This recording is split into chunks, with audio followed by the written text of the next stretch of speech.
लेकिन ये डॉक्टर साहब मेरी कैसी नींद है, मैं सोती हूँ तो उठ जाती हूँ। जब आप लेटते हैं तो जो आपकी बॉडी का मास है वो आपकी चेस्ट की तरफ ज़्यादा हो जाता है और इस तरह आपकी ब्लड सर्कुलेशन में इशू आता है। नींद को बहाल कैसे किया जा सकता है? बिस्मिल्लाहिर्रहमानिर्रहीम। आजकल हमारे पास बेशुमार लोग आते हैं और वो कहते हैं डॉक्टर साहब मेरी नींद जो है वो मुझे नींद नहीं आती। और नींद में वो क्या कहते हैं कि मेरी आंखें तो बंद होती हैं लेकिन मेरा दिमाग यानी मेरा ब्रेन जो है वो चल रहा होता है। मुझे सब सुनाई दे रहा होता है, कौन क्या कर रहा है मुझे सब पता चल रहा होता है, लेकिन बस मेरी आंखें बंद होती हैं। तो डॉक्टर साहब मुझे ऐसी नींद चाहिए जो बेख्वाबी वाली नींद हो। जब मैं उठूं या मैं उठूं तो मुझे मेंटली और फिज़िकली हर तरह से फ्रेश होना चाहिए। लेकिन ये डॉक्टर साहब मेरी कैसी नींद है, मैं सोती हूँ तो उठ जाती हूँ, फिर मुझे डर लगता है, सम टाइम जो है वो मुझे स्नोरिंग होती है, फिर इंसोम्निया का कंडीशन हो जाती है, सांस उखड़ता है, या मैं लेटती हूँ तो मुझे ख्वाब आना शुरू हो जाते हैं, डर लगना शुरू हो जाता है। तो मेरी नींद प्रॉपर नहीं है।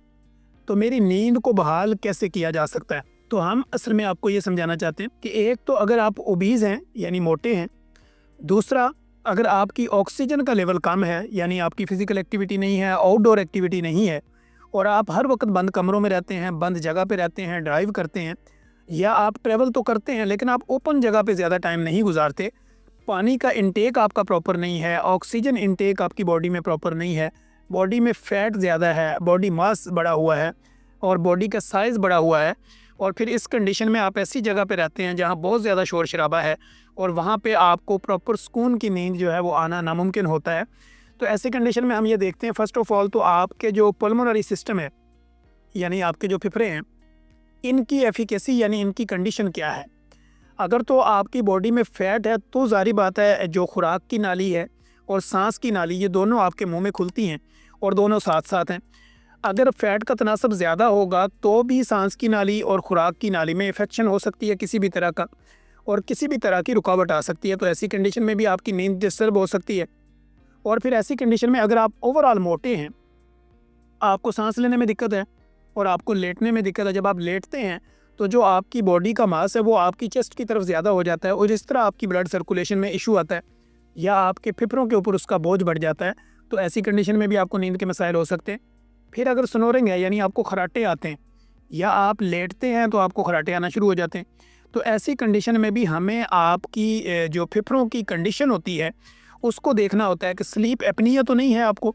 अगर स्लीप एपनिया जैसी कोई मिसाइल होती है यानी आपको नींद नहीं आती या नींद आती है तो उठ जाते हैं, डर लगता है, या इसके साथ ही आपको स्नोरिंग शुरू हो जाती है, या इसके साथ आपको ख्वाब आना शुरू हो जाते हैं, या कच्ची पक्की नींद होती है, या इसके साथ साथ हम ये देखते हैं कि लोग कहते हैं कि आंखें बंद हैं लेकिन दिमाग चल रहा है, तो ऐसी कंडीशन में आपकी चेस्ट का मुआयना होना बहुत ज़रूरी होता है। और इसके साथ साथ आपकी वेट रिडक्शन करनी ज़रूरी होती है, आपके ब्लड प्रेशर को मॉनिटर करना ज़रूरी होता है और साथ में आपकी गट हेल्थ को बेहतर बनाना होता है।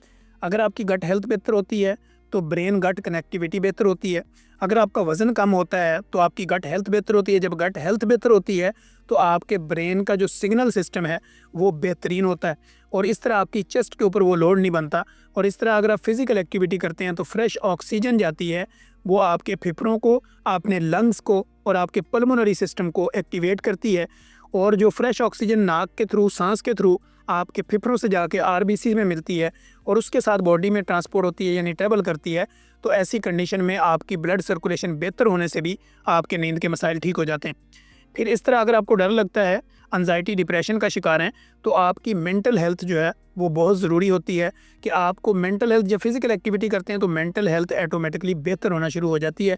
लेकिन इससे रेलिवेंट अगर आपने कोई ब्लड टेस्टिंग करवानी हो तो आप लिपिड प्रोफाइल और HbA1c करवाएंगे और इसके साथ साथ आप अपना LFT का टेस्ट कराएंगे और CBC करवाएंगे।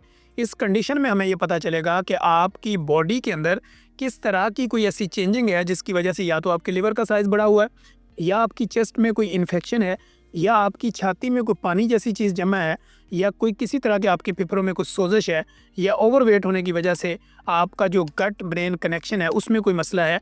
तो ऐसी कंडीशन को रूल आउट करके इसका इलाज मुमकिन है। मुझे डॉक्टर तनवीर अरशद चौधरी कहते हैं। अगर आपको इससे रेलिवेंट किसी भी तरह का कोई मशवरा चाहिए हो, कोई सवाल जवाब हो, तो आप कमेंट बॉक्स के थ्रू हमारे साथ रब्ता करें और अपनी ज़िंदगी में आसानी पैदा करें। शुक्रिया।